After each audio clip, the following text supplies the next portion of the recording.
Greetings and welcome to our pre-recorded panel discussion, Preserving Water, a Global Perspective. Water is a necessity for all and an essential part of our lives. Yet our water is not accessible nor safe for all. Our water resources are drying, being heavily polluted, and are often forgotten. We must recognize the greater implications of lacking water resources in the future. What is even more important is doing our bit to understand how water issues trespass borders, are rooted in injustice, and hurt populations globally. For those of you joining us for the very first time, let me introduce myself. I'm Charlene Bohr, the Director of Northeast Iowa Peace and Justice Center. We're a nonprofit organization based in Decorah, Iowa, creating initiatives to promote peace, human rights, local resilience, and social and environmental justice. Thank you for joining us. This program is coming to you in this special way because our panelists live in India, 11 and a half hours ahead of us here in Northeast Iowa. We do invite your friends to watch this and other programming available on our YouTube channel. And also, I'd like to invite you to make a donation. Our donors make the work we do possible and help keep our doors open. You'll find the link to donate in the program description notes. And thank you very much. And now our program will begin with our spring intern, Vanalika, introducing the panelists. All right. Good morning, everyone. I hope you're having a great day. Welcome to our first panel discussion today. We have two great guests all the way from India with experts in the formation and idea of water. So Dr. Sara Ahmed has had 30 years of experience in applied research surrounding livelihoods, water, climate change, gender, and social equity. She graduated with a PhD in social and political sciences. One of her many talents is teaching and mentoring young development professionals. She has also played essential roles in complex research portfolios on agriculture and food security, as well as climate change and water security. She also has advised a range of development organizations and networks, both nationally and globally, in the position of a board member and other leadership positions. Currently, Dr. Sara Ahmed is an adjunct professor at the Center for Heritage Management at Ahmedabad University in India. She is also the founder of the Living Waters Museum, a digital repository on visualizing water heritage. She is also a founder member of the Global Network of Water Museums endorsed by UNESCO Intergovernmental Hydrology Program. Our second guest is Ms. Shailaja Deshpande. She's an extremely talented woman with a graduate degree in child psychology and holds a diploma in interior design, as well as a diploma course in sustainable management of national resources and nature conservation. With work experience as a puppeteer and also as a director of Kisan exhibitions. The exhibition allows for agri-professionals, policymakers, government officials, and media from all parts of India to come together to have a dialogue with Indian agriculture sectors. She has also done work for the Ecological Society in Pune for the Global Forest Watch from 2014 onwards, and she started working on the revival of rivers. She's a major contributor to the organization Jeevitnadi, which translates to Living River Foundation, which launches its activities for the general population. So I will now allow for Ms. Sara Ahmed to begin presenting for you all today. Great. So let me just do the screen share. So thank you so much, Banu, sorry. Just a small correction in my introduction. I'm actually currently an adjunct professor at the Indian Institute of Science, Education and Research, ISER, in Pune. And I'm at the Center for Water Research, which is with the Department of Humanities at the Institute at ISER. So that was the only correction. I think you had an older. All right, so I'm here this morning or this evening, depending on where you are in the world, talking about water museums and the role that we play as a virtual museum engaging youth in terms of visualizing water. So around the world, I guess we all know that there are a number of water challenges, and for a long time, we've been talking about rethinking a sort of a more ethical paradigm around how we look at our waters and how we want to govern our water, and thinking about what water means for all sorts of users in terms of access, in terms of equitable access, in terms of clean water, etc. Now, many people wonder what water museums are, and I'll talk a little bit more about that as I continue. But there are water museums. I'm sure the US, I mean, I'm not sure, but I know that America also has many water museums. And water museums, they talk about the past. Definitely, they have all sorts of heritage and technology and artifacts around water, but they also look ahead. They look at issues that, for example, climate change. You know, how do you make young people understand the relationship between climate change and what it means for water and what it means for adaptation? So those kind of things museums play a very strong role in. But we're also looking at ways in which we can connect more effectively with audiences, and particularly young audiences. So the Global Network of Water Museums was launched in Venice in 2017. And a year later, in 2018, it was endorsed by UNESCO's Intergovernmental Hydrology Program as a special initiative leading towards Sustainable Development Goal 6 on clean water and sanitation. As a global network, we have something like 60 plus members now from around the world, from China to Ecuador. And these include a variety of museums, both virtual museums like what ours is in India, but also physical museums, museums around waterways in England, museums, you know, which are large open air parks, or and also interpretation centers around wetlands as well. And some of the things that that we're talking about now is our role in the World Water Forum, which is going to now happen in 2022 in Senegal. And we're looking to see how we can use that opportunity to facilitate more water museums coming up in Africa, in the continent of Africa, around how do we use art to talk about some of the cultural practices associated with water, respect for water, ethics, and so on. So that's something we're engaged in right now, thinking about. So that's the charter, which was what we used in 2017 when we were in Venice, to go out on a boat on the lagoon that you see in this image, and to kind of launch and read it from that in, I think we had English, we had Arabic, French, German, and obviously Italian, and also Spanish readers, and I think Chinese as well, reading this charter with some, not just this, but there was much more to it than this. But you can see that the role that museums are being called upon to play is in terms of inspiring people to think a bit about their water futures by understanding what they can learn from the past as well.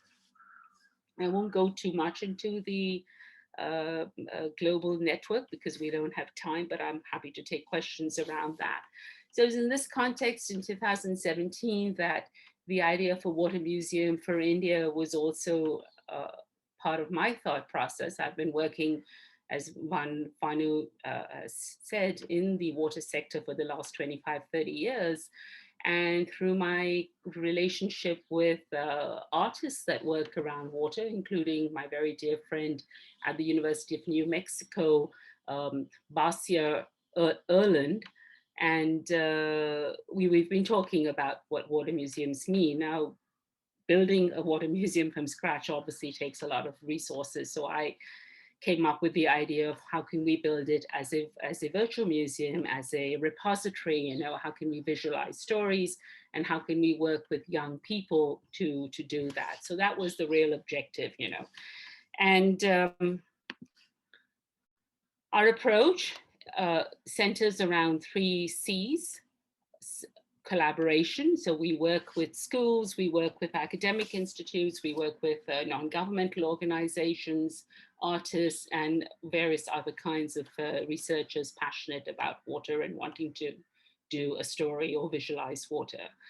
Obviously, curation is critical. All museums do that, and communication. Oops, did I skip one? Sorry. So this is sort of what we look like on the net, and I'd encourage you to browse on your computers at some point or the other and go into the different galleries that are there on water architecture, design, livelihoods, the arts, communities, etc. You'll see a lot. There's also a lot of music, and we have our own YouTube channel, etc. So I'll let you browse that in your own time. I'm not going to go into that now. I'm just going to give you an idea of a kind of some of the stories and some of the young people that we've supported. This young woman worked in Bangalore on the lakes and what was happening over there and how the lakes developed over time. And she's made a really interesting animation film, which is there on the website. But also I think in the course of this work, it also moved her to think about water and what it meant for different users in the context of urbanization. We've been now step wells. I think many people in America may not know what step wells are, but they are these amazing architectural wonders, really, which date back to as early as the 14th century. And they were built to house, in a way, groundwater, underground water from springs and aquifers. And Gujarat, Rajasthan, all across Western India in the semi-arid areas. Step wells were places where communities could meet, where travelers could stop, they had shade, etc. And there are many stories around these step wells. Many of them are named after women who were their patrons, provided the funding for this. And now, of course, in over so many years and with the introduction of piped water systems, these step wells have largely been abandoned. There have been attempts in some parts of Rajasthan and also in Gujarat, where I used to live, to revive these step wells if the aquifers were still functioning. But I think the best example of this is in Jodhpur, where they've actually created a little marketplace around the step well and a step well cafe and so on. But what we tried to do was to create this interactive map on the step wells, and what you can and you can also find that on the website, and then you can go into different step wells, look at their stories and so on. So one other student who worked with us developed a very interesting interactive story about a little girl, a bit like Alice in Wonderland, who falls into a step well, and then how she tries to negotiate her way out by basically closing off the taps. That, as you can see, these are all inverted taps. They're drawing water from the ground, but pushing it up rather than the other way around. And the idea was to talk about rural-urban conflicts over water. But Brito, who designed the storyboard, the idea is also to develop this into an interactive video game. But that's not something we can fund right now, because that's quite expensive, that kind of technology to develop that. But the story helps you understand collective action, negotiation, and so on. We've been working on the Rev River in Ahmedabad, which is where the city evolved from, and building something called the Sabarmati Archives. But one of our first students who worked over here also made a short film that we launched at the Great Rivers Forum in China, in Wuhan, when one could travel to Wuhan in 2018. And we've been also working with our students to take them to the banks of the Sabarmati to see what happens when people are displaced and relocated, and what that means for their livelihood. So that's something that we've been doing as a result of this work as well. There's another very interesting museum that's a private collection of water-related utensils, some of which are more than 100 years old. And what we did with one of the interns with us was to try and bring these to life by creating stories around these pots in the first person, how they were used, whether by men or by women. So we also brought in the dimension of gender. And we also, because the museum is linked to a restaurant, we also looked at virtual water, the water embedded in the food that you ate in the restaurant. And so she created a very interesting animation film and a game around this as well. And so that's something else we did.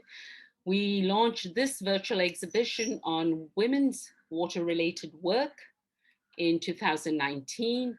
It was also an open call for contributions, and we looked at women's work in terms of their household, their domestic roles in relation to water, but also their livelihoods, whether it was agriculture or aquaculture or small enterprises that needed water.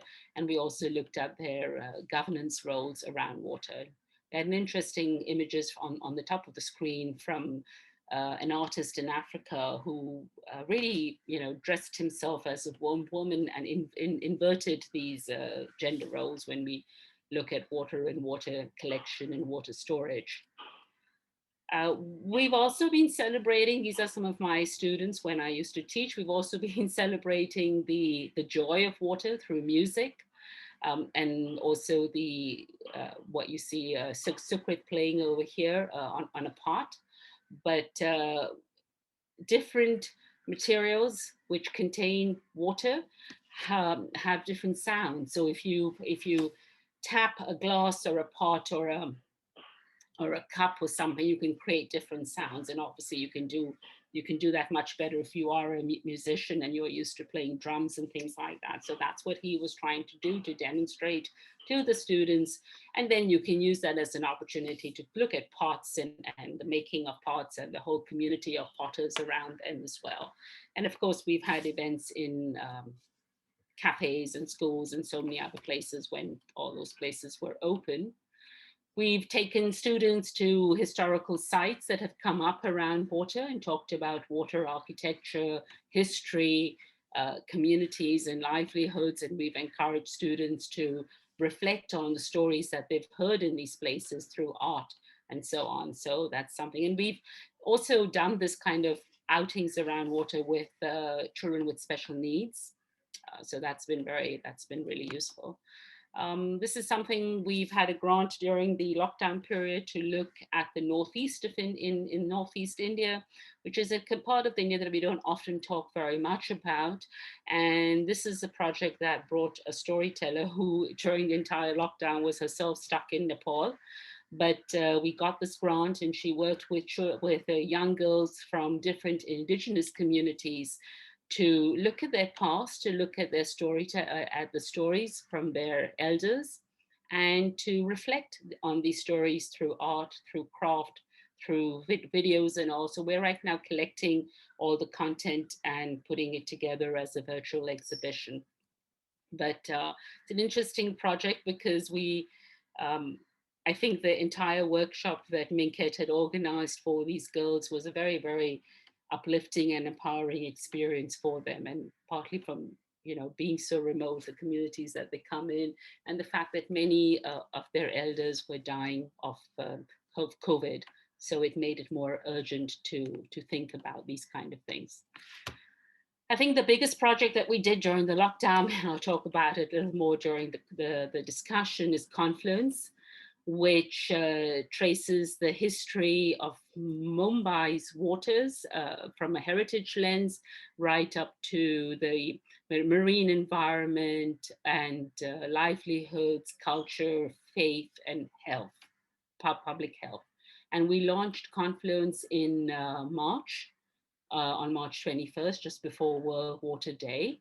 And the idea was Confluence is the work of some 50 professionals, 35 core professionals, but a lot of other people who contributed images and stories and so on to the content. So again, I encourage you to see this exhibition. I think the link is not mentioned here. I'll put it in the chat box later, but it's there. It's really a visual treat.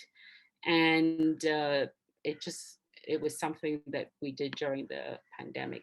I think that's all I've got for now, Vanu. But what I wanted to say was that as a museum, as a virtual repository, we've been interacting with obviously digital space, but also in the physical world. And now, of course, we're completely as an online thing. But of course, there are some places in India where it's not so bad and you can still continue to do physical events. So I'll stop at that point. Just wanted to give you a journey through our work. Yeah. Thank you so much for your presentation.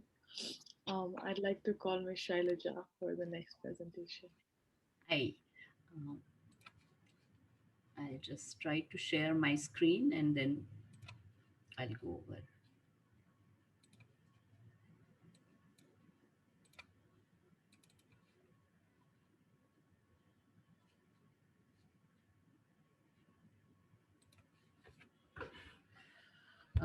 A very good evening and very good morning to all of you, and thank you very much for giving Jeevitnadi Living River Foundation an opportunity to have a dialogue, a communication with Iowa. Northeast Iowa Peace and Justice Center. Thank you very much. I will be taking over from Sara in a way that she has created a connectedness with the water through the art and expressions. And we are here with the ground realities, because unless and until people come for the ground realities, they won't understand the issues about the actual regarding the rivers as well as the waters. So I will be quickly dealing with the urban rivers, which are a universal issues all over the world, no matter which part of the state or country you stay in. And I will be also quickly touching on the solutions, but more I will take into the question answers or our internal dialogue. So when we talk about where my water comes from and where my water goes, it's obviously a river which is giving us the water. And understanding the river, we realize when we started our journey as an NGO for reviving the rivers, we understood that people don't know about the river, and she is governed by two major things, which is her flow and which is her flood. So anything which hampers her flows and her floods are going to have insecurity towards the water. Then there are chemical properties, then there are biological properties, and the humans come as a major impact, which to a pristine ecosystem, which ideally would have a combination of physical, biological, and chemical properties, any imbalances are caused not because of the nature, but majorly due to the human impacts. So when we understood this, we realized that we need to make people understand all this without using any technical words or high-end scientific words, which won't make them understand it. It will be a boring. So I just want to make you all also to understand, because the issues are same with the rivers and the waters. So what do we do at the source? What is the first impact we do at the source? Are creating multiple dams, and there it goes, the physical property of our flow is stopped. Then we do the filtration of the water. So we use a lot of mining and using some toxicants and the chemicals to filter the water. So what happens at the source region of the river is deforestation, soil erosion, the stream network or the feeder stream on which the river revives, that is lost, and pollution starts right from the source of the river. Then I'll just come to the next stage when she comes down from the mountain, whether it is a glacier river or it is a peninsular or monsoon fed river. Usually the source always is a groundwater. It's always a live spring. So when she comes from the source, she enters into a floodplain morphologically. And when it enters into the floodplain, I have to give this peculiar characteristic of peninsular rivers all over those countries where they are monsoon fed rivers. Rest of the 8 months, the river looks a very thin thread, the blue line which is shown into the photograph. And only during the monsoon, when there are rains, she is bankful, which is shown into the green belt. Now, this, because of this peculiar characteristic, land use has been impacting the river ecosystems, and of course the solid waste, toxic waste, and the green belt, which used to be there as a pristine banks, has been lost. So the biodiversity is lost, and we are more exposed to the flood risk because of the climate change has created extreme drought events or extreme flood events. When she comes to the mouth, when she has a confluence, which Sara just now spoke about, a confluence usually gets into a estuary or the deltas. And I know at Iowa, you have a Mississippi where she has a rich delta when she meets the ocean. So the deltas and the estuaries are the one of the most productive uh, uh, the biodiverse and very, very fertile areas, which are getting impacted because of the land reclamation, because the rivers are not meeting the seas or oceans, because we are damming them, we are creating some levees, and the flow is stopped. So when the flow stops, the sea starts ingressing, which creates more saline soils, which is not good for the agricultural part. So this is the mouth. When we realize that this needs to be conveyed to the people as well as to the government, that the ecological restoration is the only way to solve our problems, it has to be inculcated into the policies, planning, and enforcement. What should be the policy of a place is creating space for the river. If we have traffic jams, bumper to bumper traffic on a road, we demand bigger and better roads. Why not the same situation can happen for the rivers? The width of the river or whatever her space is needs to be allotted, for which river regulation authorities in few places or few countries it is coming in force, but we do not have it in India. But we do not have river regulation authorities transboundary. We are facing huge problems with India and China borders and Pakistan borders, because all the Himalayan rivers are transboundary rivers which flow through. Now, China is now planning to have a biggest dam of the world. Right now, it has been almost, the preparation has started. Now, that is going to impact Bhutan, India, Bangladesh, because the river is a continuum. It's a flowing system. Impact on any one place is going to cause the destruction at the other location. So all this, I will not go into detail, but planning, all the government or all the countries need to plan for the water security, water safety, water quality, water and the resilience for the climate change through ecological restoration. And of course, the enforcement of all those policy and planning are equally important. So I'm leaving the government, I'm going towards the citizens, how actually the community could be a part of it. Before that, we need to understand the stakeholders. What type of stakeholders do we have? The primary stakeholders are those who are directly depending on the rivers or the waters.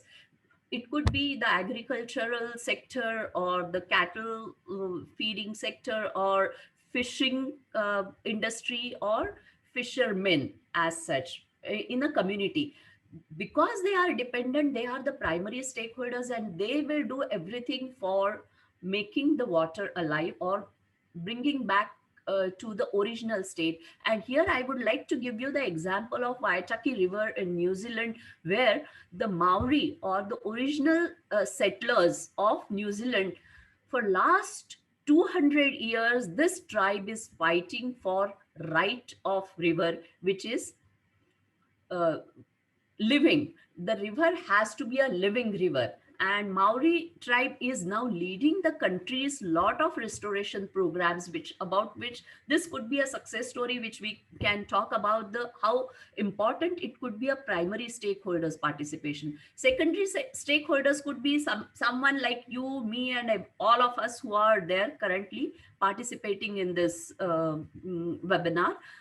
We are more in numbers, but we really don't know what exactly needs to be done. So some sort of a facilitation programs need to be given to these to provide the sustainable solution. And tertiary stakeholders are those who have purely commercial interest on the water. Though they are in less numbers, they have a huge impact because they are least bothered about the rivers or the waters or what can happen, because their vested interest relies into the business, for which this very stringent strategies into legal and governance could be required. But now I'm going to go to the primary stakeholders and the secondary stakeholders, where I'm looking at them as a community participation.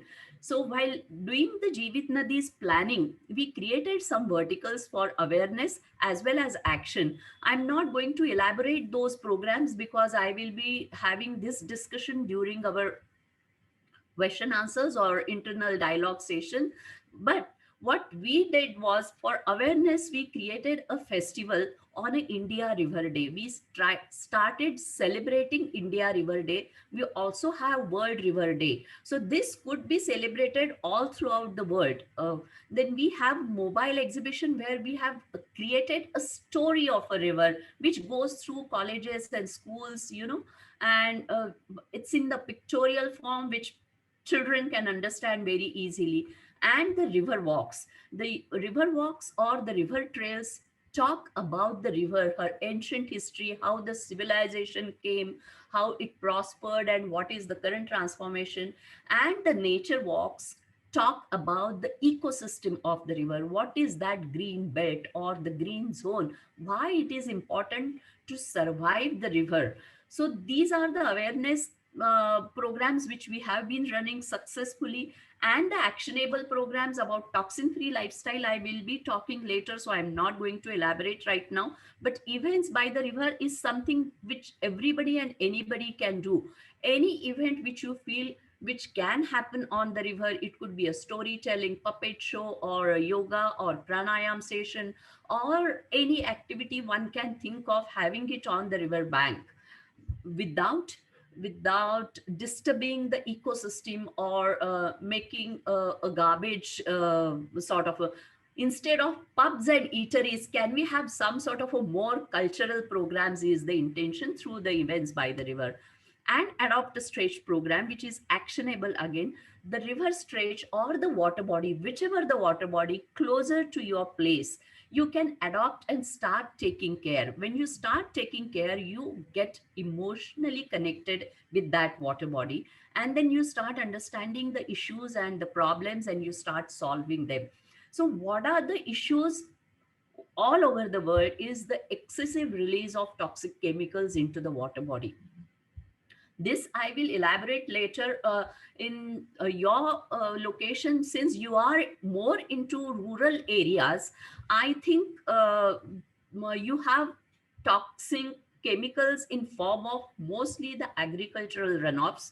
And the agricultural runoffs are more harmful because they also contaminate the groundwater. And once the groundwater gets contaminated, it's very, very difficult to treat below surface water. Surface water, at least you can start doing some sort of a technology, using technology can filter. Now I'm coming back to our country again, and where my place is located, which is morely a domestic sector in Pune, which is closer to Mumbai. This place is in state of Maharashtra, where most of the community is we have a more or less, it's not an industrial town, let me put it that way. So there was a research which was done by National Chemical Laboratory through Government of India under the guidance of some senior scientists, and we found out the use of different chemicals into our day-to-day lifestyle starting from our toothpaste to our domestic cleaners as well as personal hygiene ones. And they created a life cycle analysis of those chemicals where every product contains minimum 10 to 15 type of different chemicals, which creates a concoction of toxic material when it enters into the water body. And we all know that water is a universal solvent, so whatever enters into the water body uh, can create a toxic water. So this research actually gave us the number that about 40 grams of chemicals are used by every individual. So if you multiply by the population of that place, that village or that city, that much amount of toxic chemicals are entering the river through domestic sector. Now, when you talk about the domestic sector, that is the loose hanging fruit which we picked up while connecting with the community as a to make them participate. So that simply means that 60 to 70% of domestic pollution is in my hand individually. If I can clean the river from my own home, I make it as a my river, my responsibility, because it is not only hampering my health, it is also hampering my ecosystem. Rivers are reflection of the place where we are settled around. If the rivers are dirty, obviously the human health is also not really very good. You cannot have healthy river and bad health. It has to get connected with each other. So all these actionable programs we started doing. And lastly, we put this in a orientation or changes in the lifestyle, where you create a sustainable lifestyle to be responsible for the water body. If I am drinking the water from this place, from this city or this, I owe my responsibility to this water. By some transition in my lifestyle, I how that I can create is few examples which I have mentioned here. Is something which I can refuse outright: PET bottles, single-use plastics, spontaneous buying. This is something which any urban person needs to really think about. Reduce or replace whatever is existing and harmful. Can we use it into a more sustainable ingredients and the products which you can think about? Then reuse whatever the containers at home. So this is on the individual side which I'm talking about, and start using more and more non-toxic, biodegradable and natural products as much as possible to reduce the impact which I am doing on my waters. Finally, if I say it is my river and my responsibility, it's my water and my responsibility, does the Constitution of India gives any provision for this? We do have under Article 51 AG, where the fundamental duties of the citizens are to protect and improve the natural environment, forests, lakes, and rivers. Article 21 talks about the right to life. If urbans are getting a fresh, clean drinking water, what is the fault of the downstream people, where the urban people are releasing a polluted and toxic water to the downstream, where their soil is getting impacted, their healths are getting impacted? Where is the right to life for these people? Then Article 48, which is responsibility of every state for protection and improvement of the environment and safeguarding the forest, waterways, and lives. So finally, when we all put all this together again, when it comes to the community, all we request to the people, and that's how we were able to and successful enough to put the responsibility on the individual. Let us be responsible. We do not inherit earth from our ancestors, we borrow it from our children. Let's give our future generation what is rightfully theirs, a living river. I thank you all for listening patiently about it. And I think rest of the questions or other doubts, I can take it into our question answer session.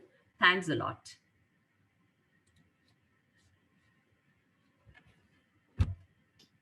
Thank you so much for both your presentations. They both brought a lot of awareness to me, and I'm sure they will bring a lot of awareness to the people who will watch this in the future. Okay. Um, Starting off with our first question, it's more related to how you both got interested in specifically water based issues, whether it be from a creative point of view, or the point of analytical research, or the point of creating initiatives to revive rivers. What got you interested in this? Was there a particular incident that got you interested in speaking about these issues? Anything specific? Shailaja, do you want to go first or? I think we'll continue the same sequence. You go first, then I'll answer. Okay, but not, I have wrote my points on each question, but not all of them are for me. So, Vanu, when I was doing my PhD in Cambridge in the mid 80s, that's when the government of India launched the first Ganga action plan to clean the Ganges. And I was looking for a topic for research in India. And the question that struck me was, how can people participate to clean a river, which they believe is fundamentally pure and sacred? And when Rajiv Gandhi launched the program, it was, seen as a big people's program, etc. And I went to Varanasi in 1986, 87, and did a sort of deep dive ethnographic research over there. And that's how I got interested in rivers and water and cultures around water and faith and history and urbanization and all our urban history around water actually. Mm. Oh, great. For me, actually, it goes back in my childhood, where I have been born and brought up in a very small village along the banks of River Krishna, which is one of the major rivers in state of Maharashtra. And this village, I actually learned to swim. We used to regularly go and fetch water for drinking purposes from this river. And during my school days, the same river was dammed. Mm. And in few years, I saw the deterioration of this, the same river where I swam, where we drink the water from. And it was somewhere, in my, during all, when I grew up, it was right in my heart. And when I did my course in natural resource management, and decided that I need to do something for the environment, I think my choice was obvious, because that had been bothering me about the state of the rivers, and now I have the knowledge how to go for reviving them. I better start doing it, and that was the way how I started doing about reviving and came into this line actually. Perfect. Thank you so much for your responses. That clearly is the reason why you both are Yeah. so strong in these areas. The next question that I kind of had was related to your professions of finding stories and finding people for the visualization of water, and also your river related initiatives. Specifically, how do you go about, what is the process of finding specific stories, and what is the process of finally filterizing it for it to show, for example, on your website for Living Waters Foundation? And then similarly, how did you come towards the action-based plans for river-related initiatives? In your case, for Jeevitnadi. So we can go with Sara and then Shailaja again, if that works. So the stories that we have on our website and the way we've been building this whole virtual museum really is when young people approach us and they're interested and they want to do a story. And we don't really have anything set out, like I don't have an annual work plan or a blueprint blueprint or something. When we were in Ahmedabad, there were students from NID, the National Institute of Design, and that's how we started. We gave them a small grant to the institute. These were students of photography. I gave them a lecture on Gujarat and its water issues, and all the work I've done in Gujarat around gender and water governance. And they had their summer projects to do, and they went around the state taking pictures and writing developing photo stories. And they really researched, really put things together that I hadn't even really thought of. They went to Kutch, they looked at the salt workers and the salt pans over there. They went to the shipyard where ships are broken in Al Alam. They went there, and they also went to the town in Kutch where ships are built. So they looked at the architecture of the sea. Some of them went to look at water parks and how water was being used in water parks. They looked at the Sabarmati River, but also others. So really an amazing range. They also went in, someone made a short film on underwater coral and all the park over there. So these were the first 14 stories that we had for the website that we started from. And then that gave people ideas. And then, then it led to work on the story of the bridges in Pune, the work that Priyanka was doing in Bangalore. And so by word of mouth, people kind of, they realized there was a little bit of funding available. They could do their graduation internship projects with us. And that's how it started. And we supported a young woman who did a coastal walk from Kerala to Kanyakumari, which is the southernmost tip of India. And we said to Janet, I didn't even really know her, we just said that, we'll support you, but then do 3 stories for us from your walk, which she did, looking at the ocean and looking at what's happening to fishing communities and all of that. And last year, during the lockdown, we launched something called the Water Seekers Fellowship with the Social and Political Research Foundation in Delhi. So they're also a youth-based foundation. And these fellowships were really meant for young people, 18 to 35 years old, to explore different water technologies and innovations and histories, ideally where they were based, because everyone was still in a lockdown mode. So we didn't want people to risk going out and doing fieldwork. But so we had something like, I think, 145 applications, because everyone wanted to do something during this pandemic. And we had an internal and an external board of evaluators, and we selected 5 fellows, and that was a really good process. And we're going to do it again this year. We're going to launch the Water Seekers Fellowships again. So basically, I think we provide small amounts of money as incentives to young people to go out and do these stories. And many of them do some amazing work. And Ms. Shailaja, similarly, with your river-related initiatives and the action-based initiatives that you do for a general public of Pune coming in, whether it be a river walk, whether it be picking up dumping sites, things like that, what do you find as being completely successful, and what ones do you find as being less successful regarding these initiatives? Oh, you're muted. Sorry. Oh, yes. Sorry about that. I would not rate them as successful or unsuccessful in a way, because when we started launching these programs, initially we were at a loss. We didn't know how to start, how to begin, basically, because when you come to urban rivers, there are so many challenges. They are multi-dimensional and multi-level issues. How do you deal with the urban community? When you go to the rural community, there is one simple problem which the rural community is facing. It could be any problem, but every rural person faces the same issue.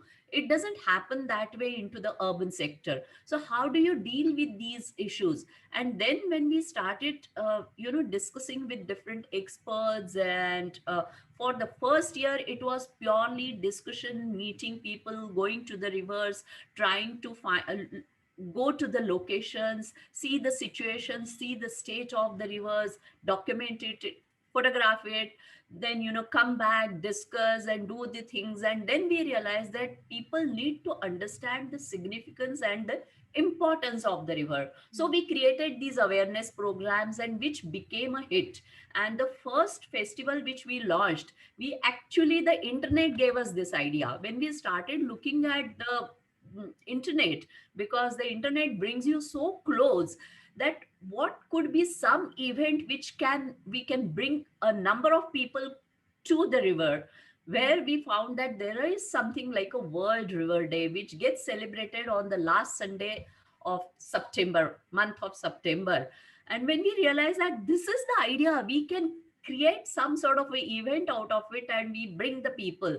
So we launched the first festival, we got great response through it, and we had this what you see, some sort of an enthu that, to take Right. it forward. But when we started taking the river walks, people started asking the question. They started feeling guilty that yes, I'm responsible and what can I do. Mm-hmm.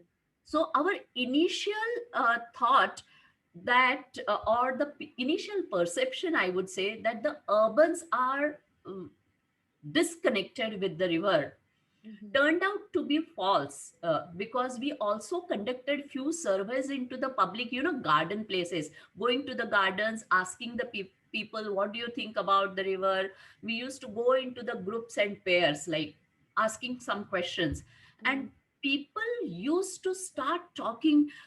It's pathetic condition, I want to do something, but I don't know what to do, how to go about it, what to be done.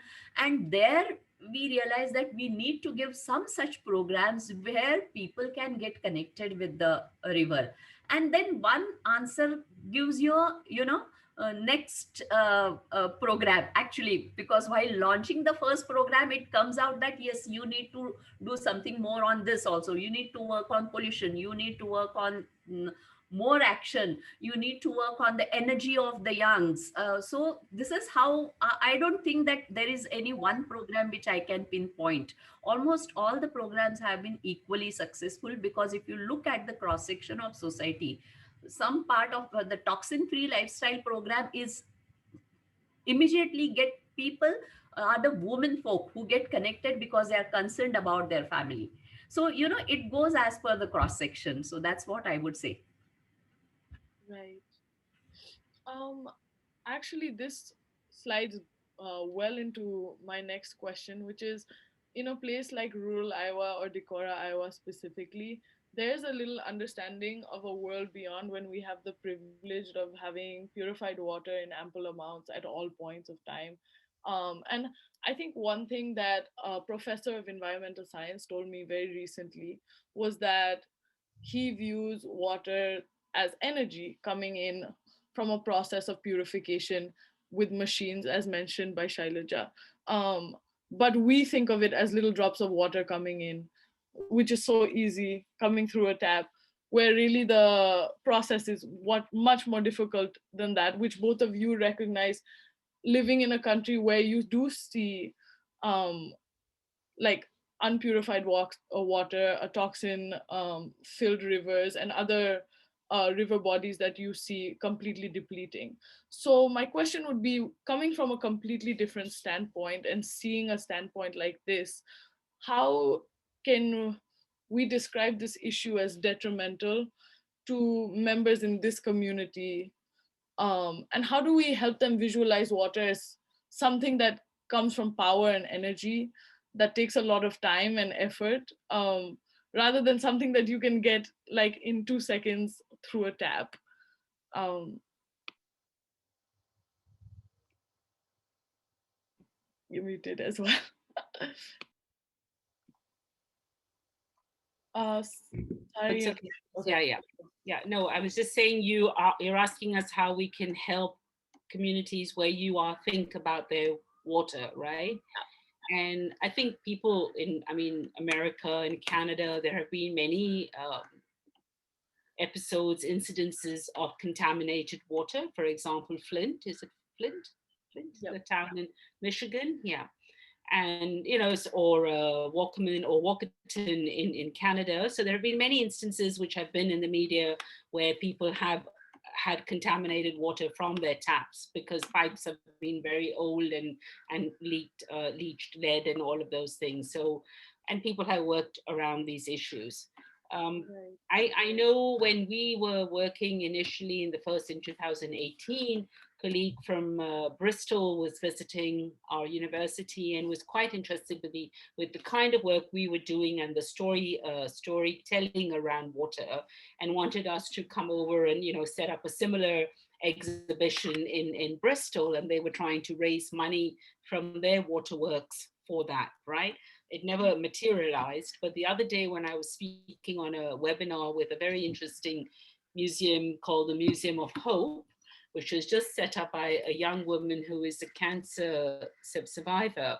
But in that conversation, there was a woman from the aquarium in Baltimore, and she was very intrigued as to how can we do this kind of storytelling and visualization with aquariums and zoos in America. Right. So we're looking now to see whether through the global network we can have those conversations. So I think I mean, the question was phrased a little differently in what you sent us. So I was thinking more that, people have to obviously find out in their communities where their water comes from, first of all. Unless you know that, that's the main starting point. Is it the river? Is it, I mean, I know it's not, rainwater harvesting is not allowed in many states in America. You can harvest rainwater, but it has to go back into the ground. You cannot use it for drinking purposes, right? Many states have that law in America. In America, you also have very, very deep aquifers. You're drawing water from 600 feet in some places in California and all. So you have very deep aquifers there.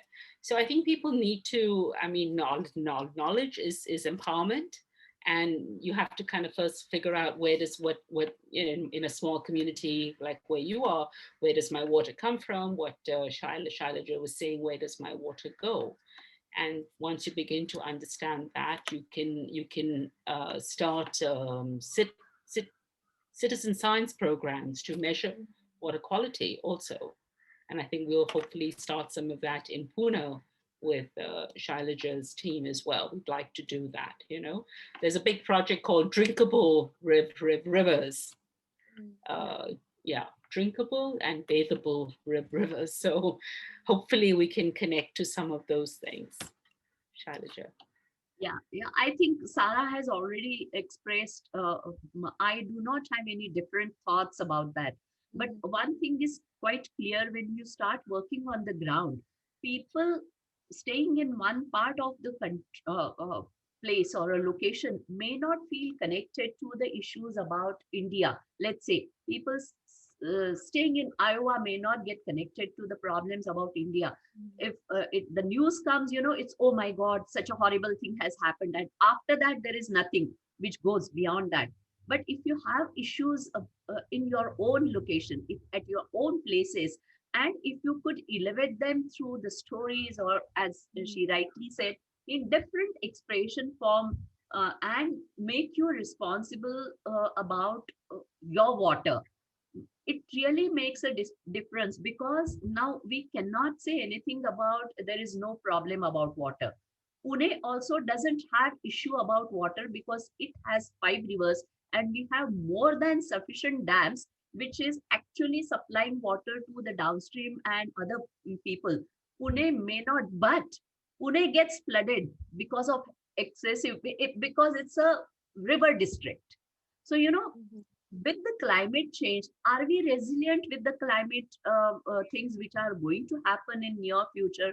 Are we prepared for that? May not be, you may not have a issue right now, but you may have it in near future. One cannot say about that.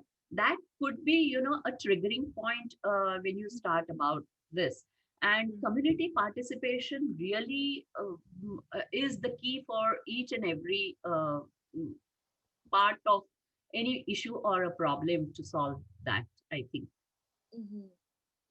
Yeah, And I just want to add to what Shailaja just said, because last year on International Rivers Day, we, the Global Network of Water Museums, had a very interesting webinar with 4 women artists. And I think 2 of them were from the US, and one, I forget which state she is in, but they run something like a water bar. So, you know, when you you go to a pub and you order a drink and all, in that bar, you can just see different types of water and where it comes from, and whose water is it and all. I'll send you some of that information. But we also had a Irish singer who sings these absolutely beautiful songs and melodies from the ocean. So she's got an unpronounceable name, so I'm not going to even try that. But you know, that's one more way. I mean, this what Shailaja was talking about, river festivals and river days. Many communities in America do that. You know, they celebrate their waters. So making and that little bit about children going into their communities and asking their grandparents, what did you do for water when you were young? You know, like Shailaja, what you shared about bathing in the river and things like that. I mean, I also remember coming to the hills, to Kandala and Lonavala, and swimming in the lakes when my father was working there, you know. So we don't do a lot of that anymore now, right? But so those things, you know, getting children to ask their elders, where did they find water when they were young? You know, it's not that piped water systems and sanitation and all are not very old, historically speaking. Even the Western world and all has just had it maybe for the last 100 or 200, 150 years. It's not very old, you know. Also, probably bursting the myths also could help you a lot, because you feel that you are comfortable or you have abundant of resources, but the fact may not be the same. So that also actually is another important factor to go about it. Means you will have to really think on those lines. Yeah, and I think also looking at differential access, so looking at poor rural white communities or poor rural and urban Black communities, and how do they access water? You know, I mean, there's a lot of poverty in America, and hunger, and that obviously was exacerbated last year during the pandemic. We all read about it. So I think those things are there. I mean, food and agriculture are very much linked to water as well. So just thinking about things like that.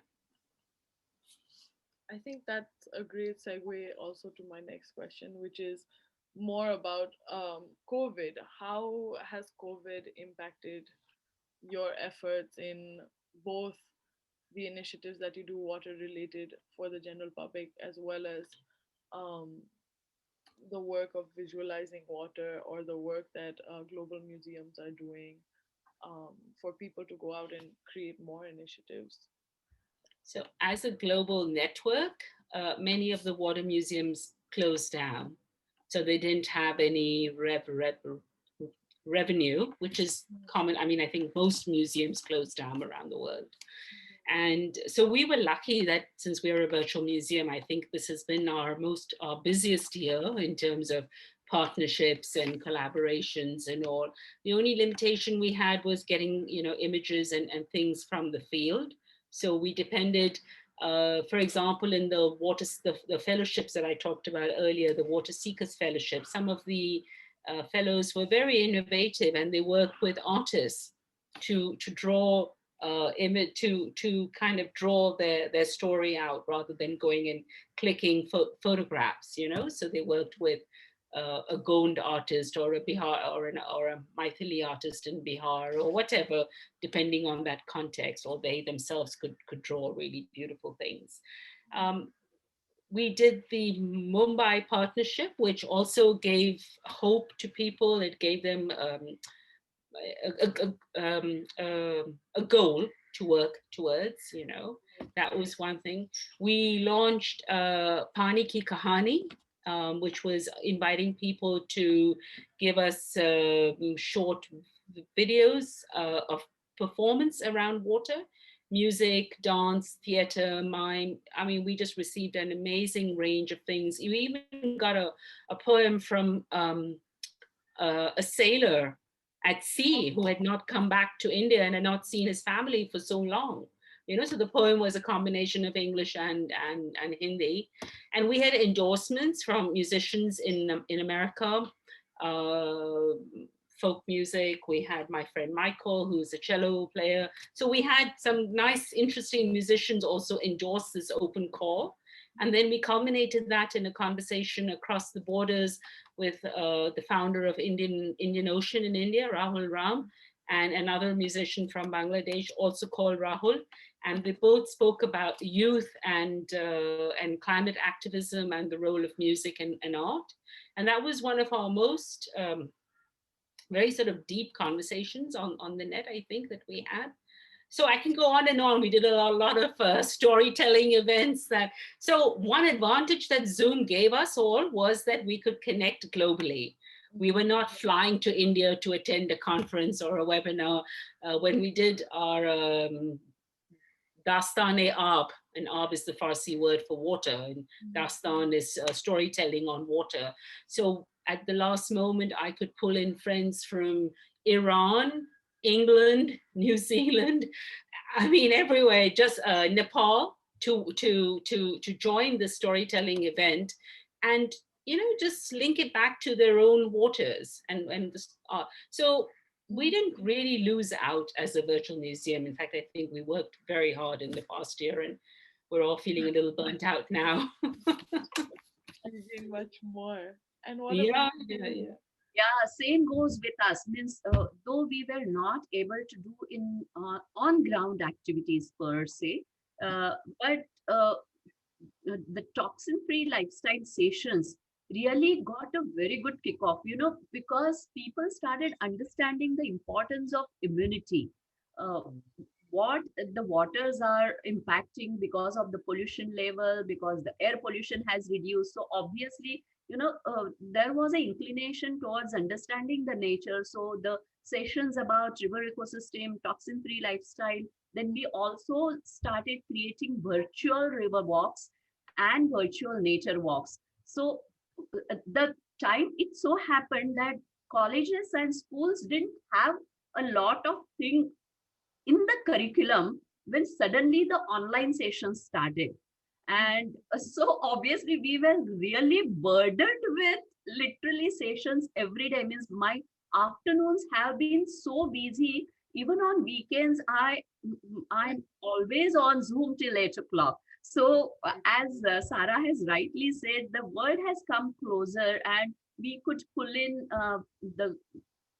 the experts from Hyderabad or Bangalore to have cross conversations, webinars, and things like that, to make even the core group or the volunteers to understand more about what is happening into the other part of the country or things like that. So I think we took it as a positive way. right? Yes, It was an opportunity. yes, I mean, it's and I think for a lot of people working provided panacea for some of the mental health issues that people were also facing, yes, and it gave, I think, the idea of working and seeing and creating and doing something positive was also a way of dealing with your own pain of separation, pain of loss, pain yes, of not being at university and college and physical classes. true. So yeah, it just and water does that. Water is a connector, and water was also very much a part of the COVID messaging. Hand washing was so. We also ran on our social media. We ran information campaigns and media and posts around hand washing and access to water and what does that mean, and benefits and all of that. And then of course sanitizers going into waterways and things like that, I think, were also issues. So, and the waters were quiet because there was not much human interaction with them. Yeah. So suddenly you saw blue rivers and pictures being shared of clean waters in India, which were never clean earlier. And, so that was also very nice and very calming, I think. Yeah, yeah, Right. true. And that kind of relates as well to what does a toxin-free lifestyle entail, which is more directed towards Shailaja. Yeah. Yeah. And how do you sustain a toxic-free lifestyle in a household is kind of the big Oh, important question. oh, I think the answer is very easy. Our ancestors, our grandparents and grandparents actually had a sustainable life. And if you consider India uh, your in that connection, we always had joint families and we always had a give and share type of a relation. So Mhm. it's not so difficult to understand a sustainable lifestyle in a setup where people in a country like India are all we needed to do, is just the brushing the dust over your own, because women folk also had seen their grandparents and mothers, using some home remedies, using half of the kitchen stuff which they used to do. It's not so difficult to understand. The thing what got away was ease of use. One gets habituated towards ease of use and one doesn't understand what exactly it is impacting on you. But toxin free lifestyle, we have realized that even in colleges and the young folks are also picking up that like anything, and it's not difficult at all. Switching over it to good habits, it takes a little bit of effort, but if you decide about it, it happens. Uh, yeah. um, so this is kind of my closing two questions that I have for you, because both of you mentioned specifically the impact of policy. And as someone who's interested in social work and psychology, I'm also interested in policy as well a little bit. But mostly, um, it is evident that, as both of you mentioned, that there's a disproportionate number of people strongly affected by the lack of access to water. And there are social implications and cultural implications, including having toxin filled water resources. And these lead to many negative outcomes. But is there, whether you think of policy or whether you think of it in a global more perspective of creativity, that's completely fine. But do you feel that there's a middle ground between advocating for vulnerable populations, and, for example, women who are disproportionately facing water injustices, and then also the idea of industrial development? Is there a middle ground, and how do you think about that middle ground? Shailaja, do you want to go first, Shailaja? Yeah, I think because it's a bit a tricky question. It's a difficult question to answer, because when you understand the rural India, they really want a change into their lifestyle, because the overall scenario or the urban sector, the flashy lifestyle, the big cars and whatever they see into the films and all, they really want to do that. So they want some sort of a development happening into their rural sector. But at the same time, there is a clash between deciding about the water security, where they are facing huge problems. And if there is some active officer and good NGOs which are working there on the security of water, uh, Mhm. and the safety, water safety, the NGOs are literally making a bridge between the community and the government officials who are really wanting to do some change into the lifestyle of the rural. So people are going for such type of water conservation, then what forestation. We have seen examples where kids are actually creating forests. Small children, 8-year, 10-year, 12-year-old are doing these sort of things. And groundwater, they are going to the conventional ways which Sara showed about the step wells. So the dug wells, reviving those dug wells is coming back, recharging the aquifer system is coming back. So the rural sector, I would say, yes, they do want development, but at the same time, they also want the security. So the change is happening, though it is slow. So I'll just pick up from what Shaila just shared. I mean, you asked if there's a middle ground. I personally don't think that there is any middle ground as such. I think when you're advocating for water justice or any kind of justice-related issues, there's no middle ground. Now, India, in terms of our governance systems, yes, there is a decentralized water governance in place. It's mandated by the law.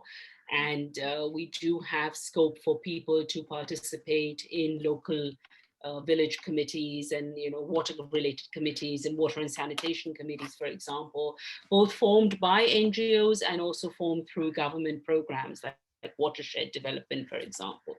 Now, in these committees and spaces, there is space for women to participate. There's, according to the policies and laws, it's about 30 to 50% of the seats are reserved for women to stand. Now, Shailaja mentioned that where there are good NGOs, then a lot of this catalyzing happens, right? That the right people come and leadership is nurtured and there's good accountability and transparency and so on. So I think that is very, very important.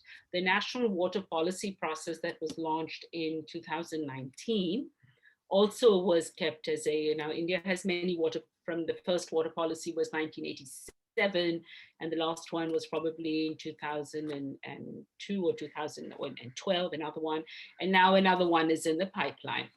Oh, wow. But when they formed a committee for drafting the policy, despite all that we know about women and gender and water and mainstreaming and all of this thing that we've worked on for so many years, they formed a committee which was all male, wow. All men, and of course I raised my voice on this, promptly silenced, but of course they took views from women that Shailaja and I both know, like Seema Kulkarni and others.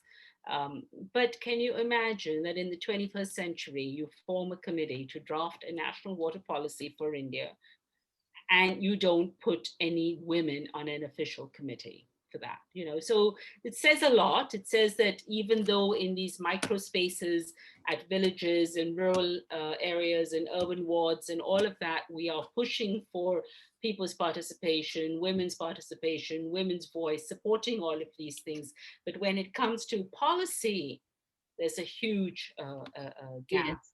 Yes. And when government talks about people's participation, it doesn't really translate into anything, meaningful, really. So someone like me and Shailaja also, I'm sure, for many years, I was like this sort of, lone gender voice in many conferences and meetings around water. Yes. Now, gradually, you're seeing more and more women coming, but women are always seen as the soft side of water, right? I mean, and it's not the soft side, actually. Talking about equity and justice and who has access and poor and so on, that is not the soft side. It's easier to build a check dam or something than negotiate power, right? At the end of the day, it's all about power and who has power. And I think water is very much rooted in power and inequality. Yeah. Yeah. And that kind of exactly the same. I'm glad that this is all relating to questions that I have. But the next question is, in your experience, when you've seen water being managed differently at a political level, do you see that there's a specific way for water to be managed that supports both development and then also supports vulnerable populations? Like, have you found that there are specific countries that have been successful in doing this, or not really? I think there are a number of examples across India where there has been successful water management and alternatives and interventions at the local level. I mean, even in terms of, reviving step wells in Kutch in Gujarat, which is a desert region. Samarth, an NGO that I sit on the board of, a couple of years ago with funds, they revived step wells that provided water security for 600 households during the peak of a drought. So there are many such examples across India, but whether they, the sum total of that adds up to something For example, the state where we are, Maharashtra now has so many examples of participatory watershed development, etc. But yet Maharashtra faces drought every year. A couple of years ago, there were trains carrying water to Latur, an earthquake-prone region with Harba. So there are multiple questions in this. I mean, there's what kind of an agricultural policy do you have? What kind of crops? I mean, we're in sort of water stressed regions. We're growing things like sugarcane, right?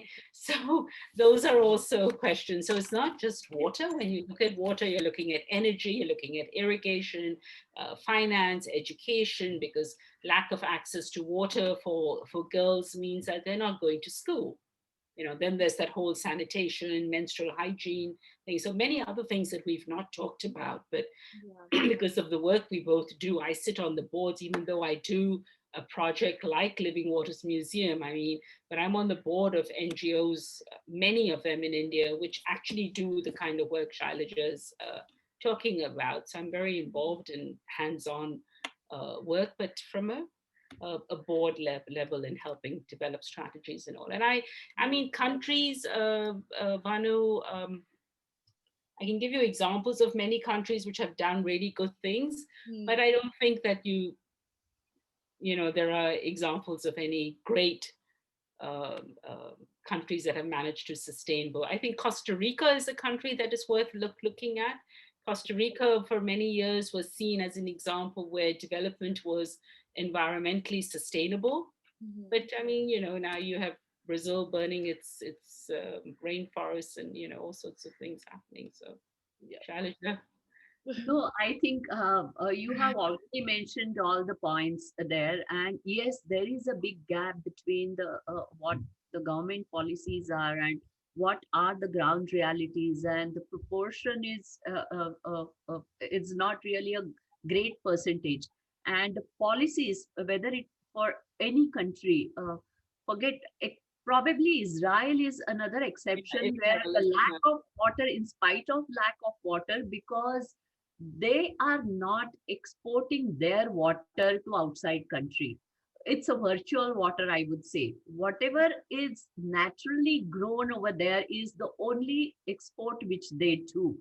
As against India, as she rightly said, one is sugarcane, then there are pomegranate, there are rice, which are all water intense crops. So actually, virtually, India is exporting virtual water outside when they are facing drought situation.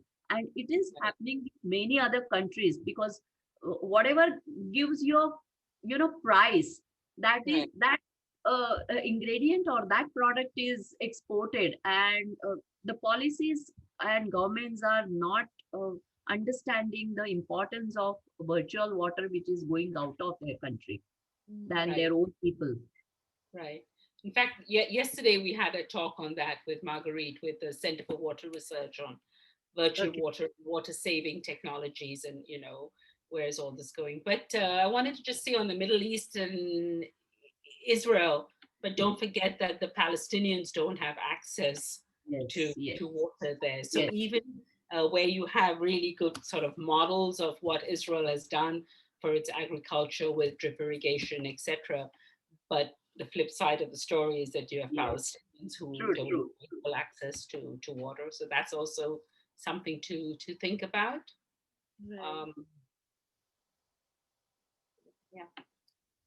Well, thank you so much for joining us today. I have learned so much from both of you, and I'm so grateful for the work that you do. And I'm sure that the people watching this in the future are going to be as grateful for learning about water on such a higher level or a different scale completely than how we usually visualize water. So I think that both of you have been completely successful in helping us to recognize that there's a lot more to water than simply it coming from a tap. So thank you so much and have a great night. Yeah, thanks a lot, Banu. And are you going to use this entire recording, or are you going to edit it? We might edit it a bit, but yeah. Okay. So namaste from India. Thank you very much. Thank you so much. Thank you for creating the opportunity, Manu, and great to see you both, Great to see Shailaja. you. Yeah. Okay. Good night. Good. Hi there, I hope you enjoyed that video. Please feel free to share it with your friends and family and subscribe to this channel for further amazing content. If you're interested in checking us out, our website is neipjc.org. We would love to hear from you there.